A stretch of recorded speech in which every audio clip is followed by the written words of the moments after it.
Bismillah, Assalamualaikum warahmatullahi wabarakatuh. Baik, pada hari ini kita akan melanjutkan materi tentang analisis kesehatan bank. Ini sebetulnya dalam analisis kesehatan bank, itu rasio yang digunakan itu tidak berbeda jauh dengan analisis kesehatan untuk perusahaan. Tapi tentunya banyak juga hal yang membedakan antara analisis untuk lembaga keuangan bank dengan analisis untuk perusahaan. Adapun rasio-rasio yang digunakan di analisis kesehatan bank itu lebih banyak dibandingkan dengan di perusahaan ya pada umumnya. Karena sudah jelas bank ini memiliki tujuan yang berbeda dengan perusahaan. Kita tahu kalau bank itu punya peranan sebagai sumber pembiayaan bagi masyarakat dan juga untuk sektor usaha. Nah, jadi dari tujuannya saja sudah berbeda, tentunya penilaian kinerjanya pun akan berbeda dengan yang di perusahaan. Tapi ada beberapa rasio yang juga digunakan di perusahaan tapi digunakan juga oleh bank. Nah, kita tahu kalau bank itu merupakan badan usaha yang melakukan kegiatan usahanya itu dengan cara menghimpun dana dari pihak yang kelebihan dana dan nanti akan menyalurkan dana itu kepada masyarakat yang membutuhkan berupa berupa pinjaman kredit yang disertakan jaminan ya biasanya, dan juga memberikan jasa-jasa bank lain yang tujuannya untuk meningkatkan kesejahteraan rakyat banyak gitu. Memang kalau secara teori ini kan meningkatkan kesejahteraan orang banyak, tapi hakikatnya juga kita tidak bisa mengatakan itu sebagai kesejahteraan kalau pengembalian yang dihimpun oleh bank itu lebih tinggi dari pinjamannya. Karena kita tahu kalau bank itu menerapkan sistem bunga dalam pinjamannya. Nah, oleh karena itu bank dia memiliki fungsi sebagai financial intermediary atau lembaga perantara ya, sebagai perantara. Bank dia memiliki fungsi utama yaitu sebagai pembangunan ekonomi. Bank sebagai lembaga yang menghimpun dana dari masyarakat dalam bentuk simpanan. Bank juga sebagai lembaga yang menyalurkan dana ke masyarakat dalam bentuk kredit. Bank juga sebagai lembaga yang melancarkan transaksi perdagangan dan peredaran uang gitu. Tetapi meskipun di sini dikatakan bahwa bank itu memiliki fungsi utama sebagai pembangunan ekonomi, namun pada kenyataannya gitu setelah meluasnya pemahaman masyarakat tentang akuntansi syariah, tentang syariat-syariat Islam dalam perspektif tujuan bank itu, ternyata bank itu atau sistem bunganya itu, kalau kata saya bukan banknya ya, tapi sistem yang dianut bank ini, yaitu sistem bunga itu malah justru tidak memberikan pembangunan ekonomi yang baik untuk negara gitu. Kalau misalkan kita tinjau dari secara fenomena sekarang gitu. Ya karena kenapa gitu, banyak juga kasus-kasus perusahaan-perusahaan yang dia ternyata bangkrut gitu karena dia tidak mampu membayar hutangnya ke bank. Jadi sudah membayar hutang, dia juga bayar bunga, tapi dia profit belum ada, gimana dia mau bayar hutang gitu kan. Jadi ya laba yang dia punya dia bayarin hutang, dia bayarin bunga. Lama kelamaan bukannya mau tumbuh perusahaan tapi malah menurun. Jadi teori secara sebagai fungsi utama pembangunan ekonomi itu tidak sepenuhnya bisa dikatakan benar gitu ya. Kecuali mungkin ada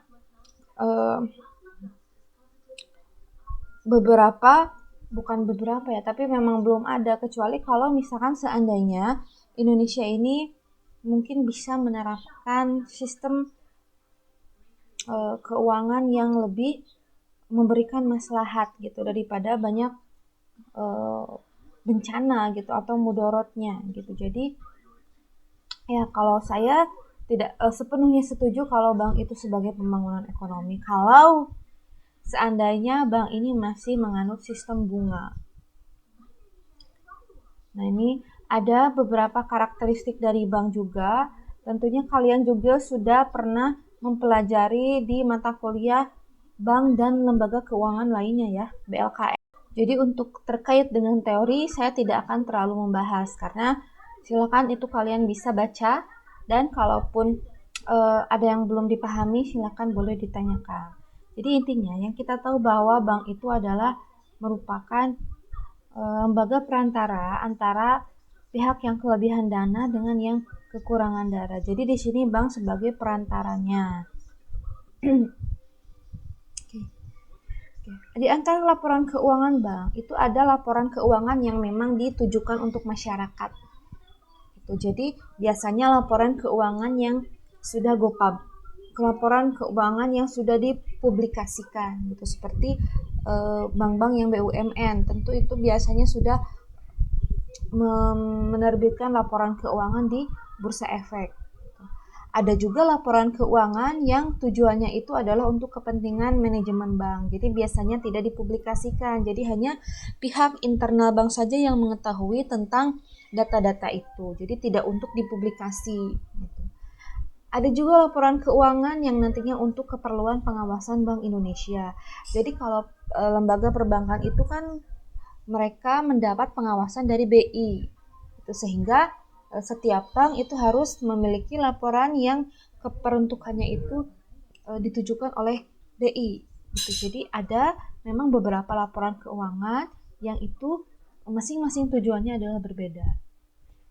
Ini sudah tahu ya, sudah sering dibahas bahwa pihak-pihak yang berkepentingan dari laporan keuangan itu adalah pemegang saham, pemerintah, manajemen, karyawan, dan juga masyarakat luas.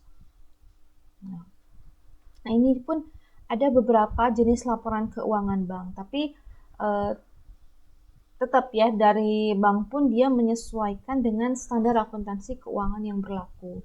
Ada laporan posisi keuangan, ada laporan komitmen dan kontingensi, laporan laba rugi, arus kas, CALK, dan juga laporan keuangan gabungan dan konsolidasi. Ini juga kalau bank itu dia memiliki beberapa cabang. Nah, kira-kira kenapa sih laporan keuangan bank itu dia penting gitu kan? Ya, tentunya laporan keuangan yang kita tahu dia adalah media informasi. Media informasi yang nantinya akan menentukan kepercayaan masyarakat terhadap lembaga itu. Kalau misalkan laporan keuangannya ternyata menunjukkan kinerja yang buruk, maka masyarakat di sini bisa menentukan pilihan mana bank yang tepat untuk dia tanamkan dananya. Makanya laporan keuangannya sebagai media informasi. Tapi kalau masyarakat kecil seperti kita gitu ya, jarang sekali memilih bank itu berdasarkan laporan keuangannya ya. Tapi kita tahu bahwa kita memilih bank itu berdasarkan bank ini milik negara gitu kan, BUMN, bank ini BUMN gitu. Belum lagi kita biasanya hanya melihat yang biaya adminnya kecil gitu kan. Jadi untuk masyarakat biasa memang jarang sekali melihat pemilihan bank itu berdasarkan laporan keuangan gitu ya. Tapi ini biasanya diperuntukkan oleh mereka yang memang mau berinvestasi gitu, atau menanamkan dana yang cukup besar gitu, sangat besar dananya ya.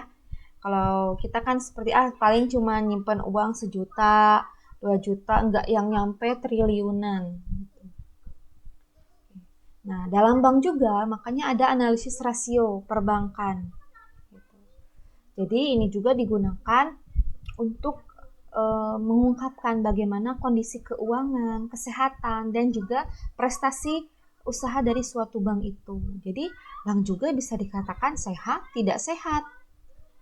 Itu tergantung dari bagaimana bank itu menjalankan operasionalnya dengan baik atau enggak. Karena kita tahu kalau bank itu kan dia sebagai perantara gitu atau financial intermediary. Maka bank itu sangat dituntut untuk menjaga selalu kinerjanya karena dia memperoleh kepercayaan dari masyarakat. Ibaratnya bank itu kan nyimpen uang. Nah, uangnya itu uang orang lain, uang masyarakat. Jadi tentunya bank ini betul-betul harus selalu menjaga stabilitas keuangannya. Jangan sampai uang masyarakat ini dia salurkan ke yang membutuhkan atau dipinjamkan, tapi pinjaman itu ternyata terlalu banyak sehingga rasio antara jadi jangan sampai pinjaman atau uang yang dikeluarkan itu terlalu besar. Itu akhirnya kan piutang bank itu banyak, sedangkan aset lain seperti aset kas itu komposisinya atau rasionya lebih sedikit daripada dengan piutang gitu, karena piutang itu kan menimbulkan risiko atas timbulnya piutang yang tidak bisa ditagih. Jadi oleh karena itu bank itu karena uangnya bukan uang dia gitu, jadi dia harus betul-betul menjaga kondisi keuangan dan kesehatannya gitu. Nanti ada beberapa rasio yang bisa digunakan untuk menilai bagaimana prestasi atau kesehatan dari kinerja suatu bank.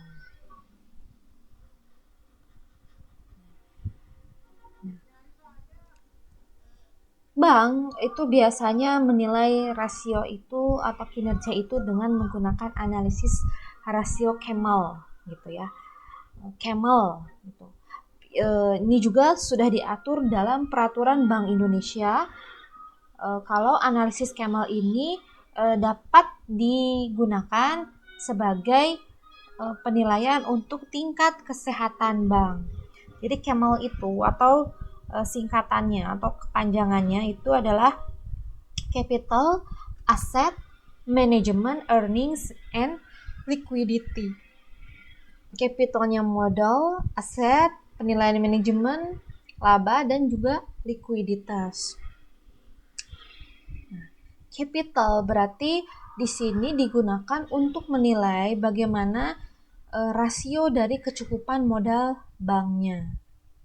Aset untuk rasio-rasio dari kualitas aktiva yang dimiliki oleh bank. Manajemen untuk menilai bagaimana kualitas manajemen. Earning untuk rasio-rasio rentabilitas bank. Kalau di perusahaan biasa kita kenal dengan rasio profitabilitas, kalau bank itu kita kenal sebagai rentabilitas gitu, karena pada hakikatnya bank ini adalah lembaga perantara, jadi bukan tujuannya yang betul-betul sangat profit oriented gitu, tapi pada kenyataan tetap ya kalau bank itu ya orientasinya adalah pada profit gitu. Jadi hanya istilah ini supaya tidak terlalu mencerminkan profit oriented, maka istilahnya bukan profitability tapi rentability atau rentabilitas. Nah, ada juga liquidity atau likuiditas untuk menilai liquid tidaknya suatu bank. Untuk penilaian capital. Nah, yang dinilai dalam capital itu adalah permodalan yang dimiliki oleh bank. Nah, ini didasarkan dari kewajiban penyediaan modal minimum bank. Jadi, modal minimum yang dimiliki oleh bank. Nah, ini berdasarkan pada rasio CAR atau Capital Adequacy Ratio yang telah ditetapkan oleh Bank Indonesia.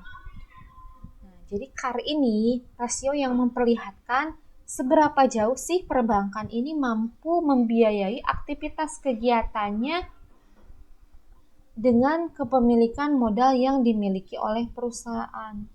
Di mana CAR ini bisa dihitung dengan modal bank dibagi aktiva tertimbang menurut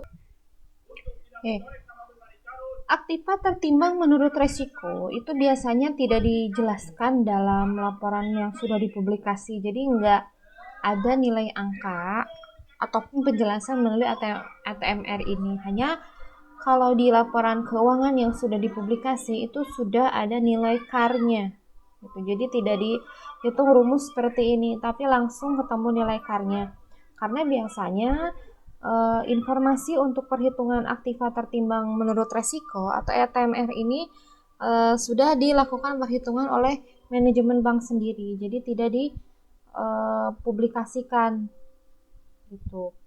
Jadi informasi yang didapat dari ATMR itu bisa dihitung dari balance sheet dan di mana on balance sheet itu dari semua aktiva yang ada pada laporan keuangan bank. Nah, ada juga yang ATMR ini dihitung dari off balance sheet, yang itu yang berasal dari tagihan-tagihan dari administrasi bank. Nah, jadi biasanya perhitungan ATMR ini untuk setiap komponen yang ada di balance sheet-nya itu ada bobotnya. Misalkan seperti untuk bobot untuk seperti kas atau sertifikat Bank Indonesia, kredit agunan. Nah, itu misalkan katakan bobotnya 0%. Nah, jadi betul-betul itu tuh dihitung dari informasi yang didapatkan oleh bank internal bank sendiri gitu. Nah, makanya biasanya kalau yang sudah dipublikasi ini hanya sudah tercantum nilai CAR-nya. Nah, adapun bagaimana kriteria nilai CAR yang sehat gitu. Nah, di sini CAR yang lebih dari 12% atau lebih dari sama dengan 12% itu sudah dikatakan sangat sehat gitu kan. Jadi modal banknya ini harus tinggi dan CAR-nya juga akan tinggi. Nah, maka dikatakan itu sangat sehat. Nah, jadi kalau di kriteria 9% sampai dengan kurang dari 12% atau sampai 11,9% itu dikatakan dengan sehat. Adapun 8% sampai 9% itu cukup sehat. 6% sampai dengan 7,9% dinyatakan peringkat 4 kurang sehat, dan ketika CAR kurang dari 6% itu sudah dikatakan tidak sehat gitu. Jadi ini peringkat sehat tidak sehatnya itu sesuai dengan surat edaran Bank Indonesia.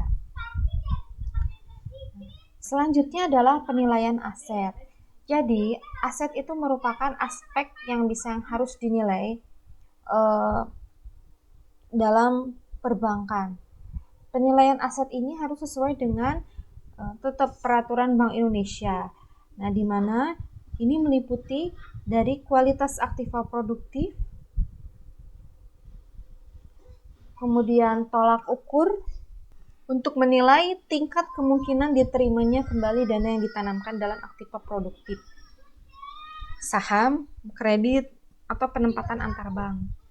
Nah, jadi KAP atau kualitas aktiva produktif gitu, yaitu tolak ukur yang digunakan untuk menilai tingkat kemungkinan diterimanya kembali dana yang ditanamkan oleh bank yang ditanamkan ke dalam aktiva produktif. Apa saja aktiva produktif itu? Ada saham, ada kredit, kemudian ada penempatan dana antar bank. Nah, jadi bagaimana gitu kualitas aktiva produktifnya itu sehat atau tidak. Kemudian kecukupan kebijakan dan prosedur, sistem mengkaji ulang, sistem dokumentasi, dan juga kinerja penanganan dari aktiva produktif yang bermasalah. Ya, bisa aja dari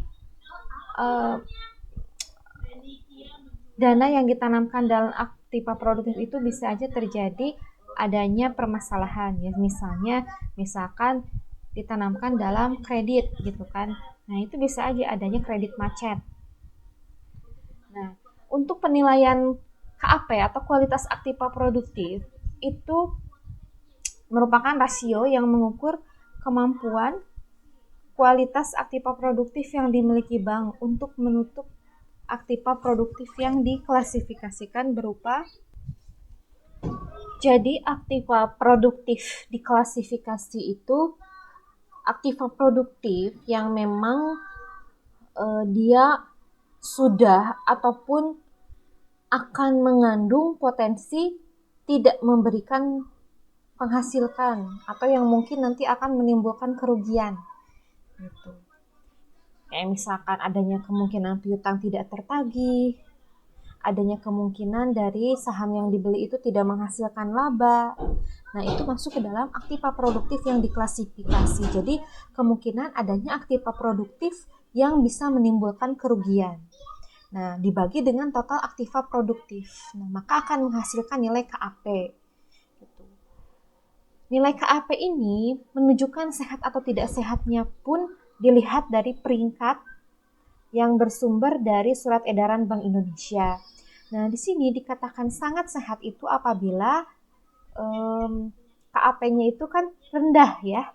Semakin rendah artinya dia, karena kalau kita lihat dari rumus ini, semakin rendah nilai aktiva produktif di klasifikasi, berarti semakin bagus bukan? Artinya aktiva produktif atau dana yang ditanamkan dalam aktiva produktif yang memunculkan adanya kerugian itu nilainya sedikit. Nah, makanya nilai KAP yang semakin rendah itu menunjukkan kinerja yang semakin bagus. Nah, di sini kita lihat kalau sangat sehat itu ada di peringkat 1 ketika KAP-nya itu kurang dari sama dengan 2%. Nah, jika 2% sampai kurang dari sama dengan 3%, itu dikatakan sehat, masih bagus. Nah, 3% sampai kurang dari sama dengan 6% itu sudah dikatakan cukup sehat. 6% sampai dengan kurang dari sama dengan 9% itu kurang sehat. Nah, ketika KAP-nya itu lebih dari 9%, ya bayangkan saja nilai aktiva produktif yang diklasifikasi itu nilainya besar. Kemungkinan aktiva produktif yang bisa menimbulkan kerugian nilainya besar. Berarti itu sudah dikatakan tidak sehat. Tapi di sini nilainya ketika di atas 9% itu sudah dikatakan tidak sehat. Itu rata-rata kalau yang pernah saya teliti itu nilai KAP di perbankan itu masih dikatakan antara peringkat 1, 2, dan 3 gitu. Jarang ada di antara 4 dan 5. Tapi saya juga tidak tahu apakah laporan keuangannya itu memang benar, tidak melakukan manajemen laba, atau memang apa adanya gitu ya. Nah, juga penilaian kualitas manajemen. Nah, bagaimana menilai kualitas manajemen? Nah, untuk menilai kualitas bank juga dapat dilihat dari kualitas manusianya atau SDM-nya dalam mengelola bank. Namun dalam aspek ini yang dinilai itu adalah manajemen permodalannya. Jadi bukan manajemen dari segi SDM-nya, tetapi dari permodalan. Kemudian kualitas aktiva, manajemen umum, rentabilitas, dan juga likuiditas. Nah, penilaian selanjutnya akan dinilai dalam aspek manajemen adalah bagaimana kepatuhan bank dalam ketentuan yang berlaku dan komitmen kepada Bank Indonesia ataupun pihak yang lain. Nah, untuk kualitas manajemen itu bisa dihitung atau dicari dengan rasio NPM atau Net Profit Margin. Nah, rasio ini juga sesuai dengan yang dijelaskan oleh Surat Edaran Bank Indonesia, di mana NPM ini bisa kita peroleh dari laba bersih dibagi pendapatan operasional bank. Nah, dari NPM ini kita sudah bisa lihat nilai yang mana dikatakan sangat sehat, sehat, cukup sehat, kurang sehat, sampai tidak sehat. Nah, di sini jelas bahwa semakin tinggi NPM artinya dia menunjukkan kualitas yang sangat baik, sangat sehat gitu. Di sini dijelaskan bahwa lebih dari sama dengan 100% artinya bank dikatakan sangat sehat. 81% sampai 100 kurang dari 100 itu sehat. Antara 66% sampai 80% itu dikatakan cukup sehat. Antara 51% sampai dengan 65% dikatakan kurang sehat. Sampai di bawah 51% artinya dia tidak sehat. Jadi kalau misalkan laba bersih ini perbandingan dengan pendapatan operasionalnya adalah setengahnya, 50% kan berarti setengahnya, artinya itu sudah dikatakan tidak sehat bank itu. Jadi dari pendapatan operasional ini ya yang paling sehat adalah lebih dari 100% gitu. Karena kita tahu dari mana sih pendapatan operasional bank itu? Dari bunga kan? Iya, karena bank itu kan operasionalnya dia meminjamkan, nanti dia pengen pengembalian yang lebih dari pinjaman itu, sehingga itu yang diakui menjadi pendapatan bank. Belum kalau ada produk-produk yang lainnya, meskipun skemanya itu adalah produk yang berbeda-beda, pada hakikatnya itu adalah kelebihan dana yang maknanya itu sama dengan bunga gitu. Kemudian penilaian untuk rentabilitas atau earnings. Nah, kalau kita kemarin bahasnya profitabilitas. Nah, kalau di bank ini istilahnya rentabilitas, hanya sama aja gitu ya, dalam pengukurannya itu adalah profitabilitas, tugas dan fungsinya juga sama. Nah, bisa dilihat dari ROA atau Return on Asset. Ini sama aja, rumusnya itu adalah laba bersih dibagi dengan total aset. ROA ini dia memiliki peringkat sehat dan tidak sehat juga. Nah, di sini kita lihat kalau ROA yang lebih dari 1,5% itu sudah dikatakan dengan sangat sehat. 1,5%. Nah, 1,25% sampai 1,49 berarti ya itu sudah sangat sehat. 0,5% sampai 1,24% itu cukup sehat. 0% sampai 0,4% itu kurang sehat, dan ROA di bawah 0%. Kalau di bawah 0% artinya negatif ya. Itu tidak sehat, sudah tidak sehat. Berarti rugi kalau kayak gitu ya. Nah, jadi sangat sehat itu di angka 1,5% ke atas. Nah, juga untuk penilaian rentabilitas bisa diukur dengan BOPO atau beban operasional terhadap pendapatan operasional. Rasio BOPO atau rasio efisiensi ini adalah perbandingan antara beban operasional dan pendapatan operasionalnya.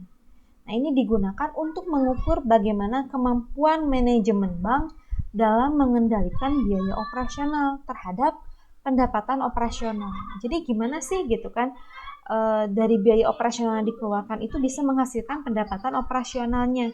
Nah, itu dibutuhkan dalam menilai tingkat efisiensi perbankan. Efisien nggak sih beban yang udah dikeluarkan sehingga menghasilkan pendapatan sekian? Gitu. Nah, itu bisa dilihat dengan BOPO. Untuk dikatakan sangat sehat itu nilai BOPO kurang dari sama dengan 4,94%. Gitu. Kurang ya. Berarti semakin rendah semakin bagus. Karena kalau misalkan bebannya tinggi, pendapatannya rendah, artinya BOPO-nya tinggi kan? Nah, semakin tinggi malah justru tidak baik karena beban operasionalnya yang akan tinggi. Kita secara matematik gitu, kalau lebih besar, artinya bebannya gede kan, pembaginya gede. Gitu. Bukan pembagi, maksud saya pembilangnya besar, penyebutnya rendah. Penyebutnya di sini kan pendapatan operasional. Oke.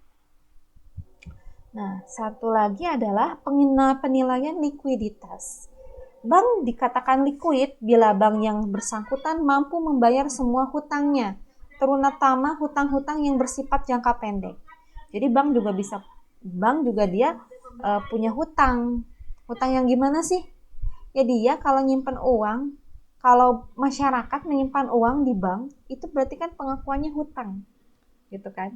Bukan aset milik bank. Dalam hal ini yang dimaksud hutang jangka pendek adalah simpanan masyarakat, ya, seperti simpanan tabungan, giro, deposito. Nah, ini dikatakan liquid jika pada saat ditagih bank itu mampu untuk membayar. Ya, ibaratnya kita nabung di bank itu kita ngasih pinjam ke bank. Banknya nanti mengelola uang kita disalurkan ke orang lain. Jadi hati-hati kalau misalkan kalian nyimpen uang banyak di bank, terus kalian mau ambil semuanya, bank setuju nggak nih? Itu kan uang kita harusnya cepat kembali ya, tapi biasanya ada sekali banyak prosedur supaya bank itu tetap mempertahankan aset kita di bank. Nah, ini penilaian likuiditas kalau di perbankan, itu kita bisa mencarinya dengan LDR. Loan to Deposit Ratio. Rasio antara seluruh jumlah kredit yang diberikan oleh bank dengan dana yang diterima oleh bank. Nah, ini menyatakan seberapa jauh kemampuan bank dalam membayar kembali penarikan dana yang dilakukan oleh deposan dengan mengandalkan kredit yang diberikan sebagai sumber likuiditasnya. Nah, jadi LDR ini bisa dicari dengan jumlah kredit yang diberikan. Berarti kan kalau bank itu punya uang tuh kan karena ada masyarakat yang nyimpen uang. Nah, uangnya ini nanti dia berikan kredit ke orang lain. Nah, itu. Satu berarti jumlah kredit yang diberikan. Dari mana uangnya? Dibagi dengan total dana pihak ketiga. Dana pihak ketiga itu adalah nasabah atau deposan yang menyimpan uangnya di bank. Totalnya. Sehingga semakin tinggi nilai LDR justru akan semakin rendah kinerja perbankannya. Karena jumlah kredit yang diberikan malah dana pihak ketiga dari total dana pihak ketiga. Nah, jadi ketika nanti nasabah berbondong-bondong mengambil uangnya di bank, bisa nggak bank untuk mengembalikan uang nasabah? Biasanya ada tuh dengar isu gitu ya di berita kalau perbankan, katakanlah perbankan A, dia mengalami likuiditas yang sangat buruk. Atau ada juga misalnya bank ini terancam failit. Orang berbondong-bondong dong, dia harus ngambil menyelamatkan uang mereka di bank. Jadi memang butuh banget kepercayaan masyarakat kepada perbankan untuk menyimpan uangnya. Nah, makanya nanti kan bank itu ketika dia memberikan kredit, ada bunga biasanya yang harus dibayar oleh si peminjam. Jadi bunganya itulah yang menjadi pendapatan si bank. Nah, makanya biasanya gaji para pegawai bank itu kan besar-besar, apalagi para petingginya. Itu dari mana? Ya dari mana lagi selain dari pendapatan bunga sebagai pendapatan operasionalnya. Nah, sehingga kalau dalam surat edaran Bank Indonesia, LDR yang sangat sehat itu bisa dinyatakan kurang dari sama dengan 75%. Kurang dari 75% itu sudah dikatakan sangat sehat. Berarti kalau misalkan setengahnya juga udah dikatakan sehat, 50%. Tapi di sini ketika LDR udah lebih dari 120%, artinya jumlah kredit yang diberikan itu lebih tinggi dari total dana pihak ketiga. Nah, ini sudah dikatakan tidak sehat. Gitu ya. Jadi kenapa bisa 120%? Kok katanya enggak 100% gitu kan? Kan kalau dana pihak ketiganya 100% berarti jumlah kredit yang diberikan 100% berarti kan nggak ada lebih kan? Kenapa 120% gitu kan? Ya karena kan bank juga dia punya pendapatan operasional. Jadi dari bunga itu bisa aja oleh bank teh cek sunda mah digolongkeun deui gitu, dipinjemin lagi, nanti dapat bunga lagi. Sehingga nanti ketika ADR-nya udah lebih dari 120% itu sudah dikatakan tidak sehat. Nah, jadi nanti ketika untuk seluruh nilai kredit Camel itu ada bobotnya masing-masing. Untuk CAR bobotnya 25%, kualitas aktiva produktif 30%, NPM 25%, earning 10%, di mana ROA 5%, BOPO 5%, likuiditas LDR 10%, sehingga total 100%. Nah, nanti nilai bobotnya itu segini ya, masing-masing komponen rasio ini. Sehingga nanti diperoleh Camelnya itu sehat, kurang sehat, cukup sehat, tidak sehat itu ada di angka segini. Nah, ini sesuai dengan yang dijelaskan di Bank Indonesia. Jadi kalau nilainya 81 sampai 100 itu sudah dikatakan sehat nilai Camelnya. Nah, selain analisis dengan Camel, ada juga analisis kesehatan bank dengan metode RGEC. Nah, RGEC ini turunan dari Peraturan Bank Indonesia yang tahun 2011 tentang penilaian kesehatan bank berdasarkan profil resikonya gitu. Nah, indikator penilaian ini juga ada di dalam surat edaran di OJK tahun 2014 di mana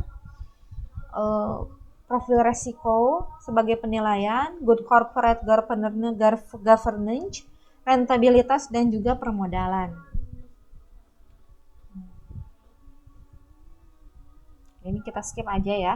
Jadi ini lebih ke penilaian resiko, ada resiko kredit, resiko pasar, operasional, likuiditas. Nah, ini sebetulnya ini sudah ada dijelaskan di laporan tahunan. Ada 8 aspek. Kalian nanti kalau mau tahu bisa dilihat di contoh salah satu laporan keuangan yang sudah dipublikasi di laporan tahunan itu sudah diuraikan mengenai indikator yang bersifatnya kualitatif ataupun kuantitatif. Jadi penilaian aspek itu bisa kuantitatif ataupun kualitatif. Kalau kuantitatif itu dinilai dengan angka, kalau kualitatif itu secara deskripsi, pengamatan langsung. Oke. GCG ini rentabilitas tentu aja berdasarkan kuantitatif, capital juga kuantitatif. Nah, ini salah satu contoh. Ini ada data informasi dari PT BNI Syariah di mana FDR. Nah, ini BNI Syariah ya. Nah, tadi kan kita tahu kalau rasionya itu dari likuiditas itu kan ada LDR. Nah, kalau di bank syariah itu bukan LDR istilahnya tapi adalah FDR. Kalau LDR itu loan, hutang, kalau di syariah itu adalah pembiayaan atau financing. Di financing deposit rasio. Itu karena istilah kredit di bank syariah itu adalah financing atau pembiayaan. Jadi bukan hutang ya, tapi hakikatnya ya sama-sama aja, hanya beda istilah. Kayak di BNI Syariah ini tahun 2013 kinerja keuangan FDR-nya itu dinyatakan cukup sehat, NPF-nya sangat sehat. Nah, NPF juga ya seperti tadi kan NPL, kalau ini NPF. GCG sangat sehat, ROA sehat, ROE cukup sehat, BOPO kurang sehat, CAP sangat sehat. Ini semua diperoleh dari laporan tahunan. Nah, di mana peringkatnya itu sangat untuk satu sangat sehat, peringkat satu, nah, nanti peringkat satu kan ada bobotnya kan. Nah, ini masing-masing bobot. Untuk peringkat satu dikalikan 5, peringkat 2 dikalikan 4, peringkat 3 dikalikan 3, peringkat 4 dikalikan 2, dan peringkat 5 dikalikan dengan 1. Pertanyaannya, berapakah nilai komposit yang diperoleh oleh PT BNI Syariah Tbk? Bagaimana kriteria nilai komposit dari PT BNI Syariah Tbk? Nah, silakan kalian hitung sendiri. Jumlah nilai komposit dibagi total nilai komposit keseluruhan dikalikan dengan 100%. Nah, jadi kalian nanti harus hitung peringkatnya aja.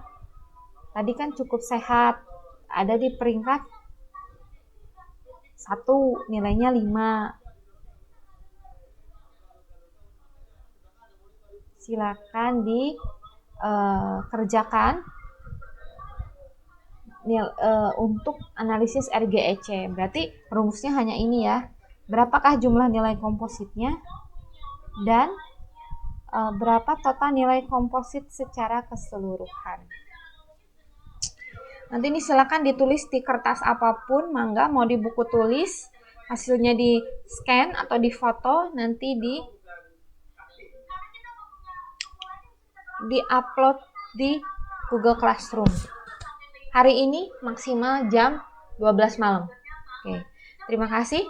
Assalamualaikum warahmatullahi wabarakatuh.